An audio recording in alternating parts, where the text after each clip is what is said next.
तीसरा चैप्टर है उत्पादन एवं प्रबंधन। उसमें इसके पहले भी आप लोग को हम बताए थे। और आज देखिए क्या है, फसल के समुचित विकास के लिए उपयुक्त मिट्टी, यानी फसल जो है अच्छी तरह से ग्रोथ करे, उसके लिए हमको क्या चाहिए?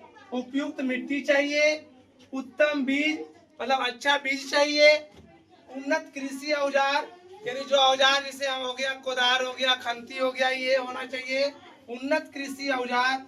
उपयुक्त मात्रा में उर्वरक एवं खाद का प्रयोग, सिंचाई की समुचित व्यवस्था, सही ढंग से सिंचाई होना चाहिए, खरपतवार तथा फसल के रोगों पर नियंत्रण आवश्यक है। इतना चीज करने के बाद हम लोग का फसल क्या है? फसल में समुचित विकास होगा। खरपतवार जैसे हम लोग निकौनी करते हैं, उससे क्या करते हैं? घास को बाहर कर देते हैं, फसल को रहने देते हैं। पौधे और जानवरों के अवशिष्ट जैसे गोबर, बेकार साग सब्जियों, पौधे पत्तियां तथा अन्य जैव अवशेष से प्राप्त पदार्थ को कार्बनिक खाद कहा जाता है।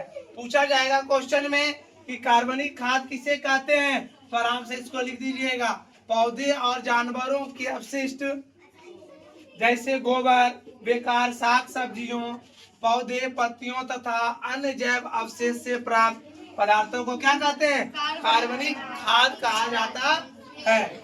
अवशिष्ट पदार्थों को सूक्ष्म जीवों द्वारा कार्बनिक पदार्थ में अपघटित करने से तैयार की गई खाद कंपोस्ट कहलाता है।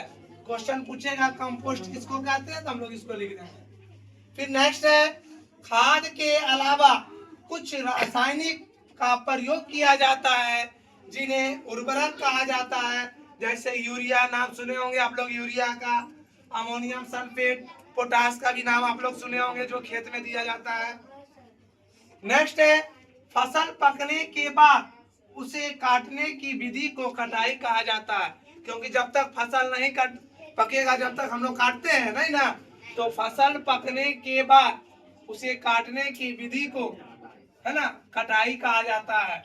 नेक्स्ट है लास्ट आपका, उसके बाद काट करके हम लोग जब लाते हैं तो उसका भंडारण करते हैं, है ना। तो भंडारण के लिए भी उचित जगह होना चाहिए। जहां तक हम लोग भंडारण नहीं करेंगे, तो ये अन्नों का भंडारण उचित तापमान पर ही भंडार गृहों में करना चाहिए।